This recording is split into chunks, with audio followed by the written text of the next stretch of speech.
அதாவது வக்ஃபு திருத்த சட்டம் 2025 தொடர்பாக இன்றைய செய்தியாளர் சந்திப்பு. அதாவது இன்னைக்கு வந்து அந்த ஹியரிங் சம்மந்தமாக இன்னைக்கு உச்சநீதிமன்றத்தில் வந்தது. அது தொடர்பாக நடந்த ஆர்கியூமெண்ட் சம்மந்தமாகவும் தான் எல்லாருக்கும் தெரியும். ஸோ இந்த சட்டம் வந்து இந்த ஆண்டு கொண்டு வரப்பட்டுச்சு, ஒன்றிய அரசால் கொண்டு வரப்பட்ட சட்டம். ஸோ உங்கள் எல்லாருக்கும் தெரியும் வந்து தமிழக வெற்றி கழகம் சார்பாக ஒரே கட்சி, அதாவது தமிழகம் முழுவதும் இதை எதிர்த்து ஆர்ப்பாட்டமும் போராட்டமும் நடைபெற்றது. அதைத் தொடர்ந்து எங்களுடைய தலைவரின் உத்தரவின் பேரில் உச்சநீதிமன்றத்தில் தமிழக வெற்றி கழகம் சார்பாக வழக்கு தொடுக்கப்பட்டது. ஸோ வழக்கு தொடர்ந்த அன்று எல்லாருக்கும் தெரியும், அதாவது பல அமைப்புகள் வழக்கு தொடர்ந்திருந்தாலும் உச்சநீதிமன்ற தலைமை நீதிபதி, அன்றைய தலைமை நீதிபதி அவர்கள் வந்து எல்லா வழக்கையும் கம்பைன் பண்ணி ஒரே வழக்காக மாற்றி அன்று வந்து மூத்த வழக்கறிஞர்கள் ஒரு 5 பேரை மட்டும் அன்றைக்கு வந்து பேச அனுமதித்தார். அதில் எங்கள் சார்பாக ஆஜரான மூத்த வழக்கறிஞர் திரு அபிஷேக் மனு சிங்வி அவர்களும் ஆஜராகி எங்கள் தரப்பு தமிழக வெற்றி கழகம் சார்பாக எங்களுடைய தலைவரின் சார்பாக ஆஜரான மூத்த வழக்கறிஞர் அவர்கள் எங்கள் தரப்பு வாதத்தையும் அன்று எடுத்து வைத்தார். ஸோ அதைத் தொடர்ந்து சில தினங்களில் அந்த வாதத்தின் அடிப்படையில் உச்சநீதிமன்றம் வந்து 3 இடைக்கால உத்தரவுகளை பிறப்பித்தாங்க. அதெல்லாம் தெரியும். அதாவது வக்ஃபு சொத்துக்கள் சம்பந்தமாக எந்த நடவடிக்கையும் எடுக்கக்கூடாது முதலாவதாக. அடுத்ததாக பார்த்தீங்கன்னா மாவட்ட ஆட்சியர் தான் வக்ஃபுக்கு ஒரு அப்பீல் கமிட்டியில் அவர் தான் இறுதி முடிவை எடுப்பான்ற அந்த திருத்தத்திலிருந்தும் அதுலேயும் எந்த முடிவையும் எடுக்கக்கூடாதுன்னு. அடுத்து வக்ஃப் கவுன்சில் அப்புறம் வக்ஃபு போர்டு இது ரெண்டுலேயும் வந்து யாரும் புது உறுப்பினர்களை சேர்க்கக்கூடாது என்ற 3 இடைக்கால உத்தரவையும் உச்சநீதிமன்றம் பிறப்பித்தது.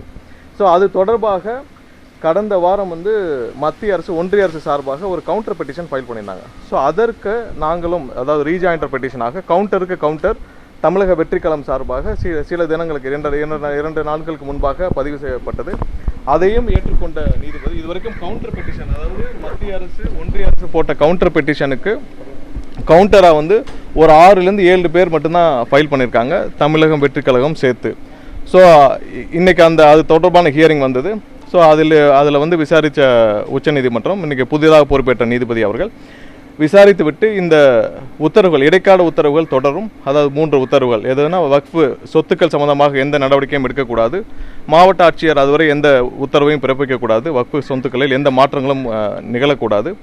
அடுத்ததாக வந்து புதிதாக எந்த உறுப்பினர்களும் சேர்க்கக்கூடாது, வக்ஃபு கவுன்சிலையும் வக்ஃபு போர்டுலையும் எந்த உறுப்பினர்களும் சேர்க்கக்கூடாது என்ற உத்தரவை தொடரும் என்று சொல்லிவிட்டு இது தொடர்பாக, அதாவது மெயின் பெட்டிஷன் தொடர்பாக ஆர்கியூமெண்ட்டை வந்து 20ஆம் தேதிக்கு போஸ்ட்போன் பண்ணியிருக்கிறார். ஸோ இதுதான் இப்போ இதுவரைக்கும் இந்த வழக்கு சம்மந்தப்பட்ட அப்டேட்டு. ஸோ இதில் ஒரு விஷயம் நாங்கள் குறிப்பிடப்பட வேண்டிய விஷயம் என்னென்னா, மிகவும் வருத்தத்தக்க விஷயம்.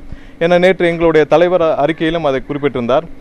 அதாவது திமுக ஒரு கட்சியாக இதை தமிழகத்தில் வேடிக்கை பார்த்து கொண்டிருக்கிறார்கள். சரி, கட்சி வேடிக்கை பார்க்கிறது சரிதான். ஏன்னா அவங்களுடைய உள்ள என்ன பிரச்சனை இருக்கும், இல்லை திமுகவுக்கு உள்ள அவங்களுக்கு வக்ஃபு சொத்துக்கள் மீது என்ன ஆர்வம்னு தெரியல. அடுத்ததாக ஒரு மாநில அரசு, தமிழக அரசு இதுவரை இதில் ஒரு துரும்பை கூட கிள்ளி போடவில்லை. சரி, அவர்கள் வந்து அதிகபட்சம் செஞ்சது என்னென்னா, சட்டசபையில் ஒரு தீர்மானம் நிறைவேற்றினார்கள். ஸோ தீர்மானம் நிறைவேற்ற என்ன பண்ணாங்க, தீர்மானம் நிறைவேற்றி வீட்டில் பூட்டி வச்சுக்கிறதுக்காக ஒரு தீர்மானம் நிறைவேற்ற வேண்டும். ஒரு தீர்மானம் ஒரு மாநில அரசு நிறைவேற்றும் பொழுது அந்த தீர்மானத்தை வைத்து அடுத்த கட்டமாக என்ன பண்ணணும், ஒன்று பார்லிமெண்ட்டுக்கு அனுப்பணும், இல்லைன்னா இது சம்மந்தமாக வழக்கு இருக்கும்போது அந்த வழக்கில் கொண்டு போய் இந்த தீர்மானத்தை கொண்டு போய் சேர்க்க வேண்டும். தமிழக முதல்வர் அவர்கள், ஸ்டாலின் அவர்கள் தலைமையிலான அரசு இதுவரை இந்த வழக்கில் ஒரு துரும்பை கூட கிள்ளி போடவில்லை என்பதுதான் ஒரு வருத்தத்தக்க செய்தி. இதே போலதான் எல்லா விஷயத்திலும், அதாவது தமிழகத்திற்கு இவர்கள் செய்த துரோகத்தின் பட்டியலில் இந்த வக்ஃபு சம்பந்தப்பட்ட விஷயமும் இடம்பெறும் என்பதுதான் எங்களுடைய குற்றச்சாட்டு. எல்லா விஷயத்திலும் இதே மாதிரி தான். காவேரி விஷயத்திலையும் எப்போ கிட்டத்தட்ட 1970களில் விவசாயிகள் தாக்கல் செய்த வழக்கை நீங்கள் திரும்ப பெறுங்கன்னு சொல்லிட்டு அன்றைய முதல்வராக அந்த திரு கருணாநிதி அவர்கள் அதை திரும்ப பெற வச்சுட்டு தமிழக அரசு சார்பாக அன்றைய தமிழக அரசு சார்பாக எந்த வழக்கையும் பதிவு செய்யவில்லை. அதே போல தான் இன்றைக்கும் எந்த வழக்கையும் பதிவு செய்யாமல் வேடிக்கை பார்த்து கொண்டிருக்கிறது தமிழக அரசு. ஸோ இதுதான் எங்களுடைய முக்கியமான குற்றச்சாட்டு. இனியும் காலம் தாழ்த்தாமல் இதில் எந்த வித ஈகோவும் பார்க்காமல் உங்களுடைய அனைத்து வித இதையும் தள்ளி வச்சுட்டு உள்ள வேறு ஏதாவது உங்களுக்கு ஹிடன் அஜெண்டா இருக்கா என்னன்னு தெரியல. வக்ஃபு சொத்துக்களை இது வந்து நிறைய ஆக்கிரமிப்பு செஞ்சுருக்காங்கன்னு சொல்லி நிறைய குற்றச்சாட்டுகள் பல அமைப்புகள் வச்சுருக்காங்க. அது தொடர்பாக இந்த 4 வருஷத்தில் திமுக அரசு எந்த நடவடிக்கை எடுத்ததாக தெரியவில்லை. வக்ஃபு சொத்துக்களை யார் யார் ஆக்கிரமிப்பு வச்சிருக்காங்கன்றதையும் இவர்கள் வந்து இதுவரைக்கும் மக்களுக்கும் இல்லை வக்ஃபு போர்டும் தெளிவுபடுத்தவில்லை தமிழகத்தில். ஸோ இதையெல்லாம் மாநில அரசு ஏன் வேடிக்கை பார்த்து கொண்டிருக்கிறது, ஏன் இதுவரை உச்சநீதிமன்றத்தில் எந்த வழக்கும் தொடுக்கப்படவில்லை, தீர்மானம் நிறைவேற்றியதோடு இது எப்படி சரியாக இருக்கும், ஒரு தீர்மானம் ஒரு மாநில அரசு நிறைவேற்றி அதை வீட்டில் பூட்டி வச்சுக்கிட்டா அது எப்படி சரியாக இருக்கும். ஸோ இதெல்லாம் எங்களுடைய குற்றச்சாட்டாக நேற்று எங்களுடைய தலைவரின் அறிக்கையில் இருந்தது.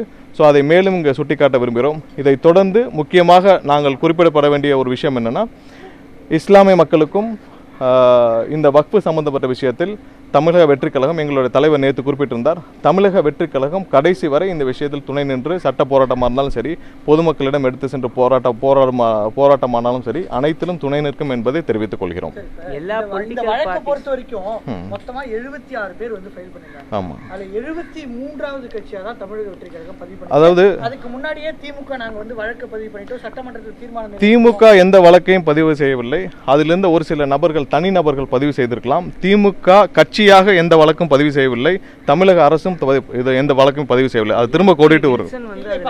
இல்ல, எம்பி வில்சன் வழக்கறிஞரா போய் ரெப்ரசன்ட் பண்ணலாம், யார் வேணாலும் பண்ணலாம். அதுல ராஜா அவர்கள் தனிப்பட்ட நபர் யாரு வேணாலும் பண்ணலாம். அது எப்படி ஒரு மாநில அரசாக இதை நீங்க எடுத்துக்கொள்ள முடியும்? ஒரு இல்ல, நான் சொல்றேன் என்னன்னா,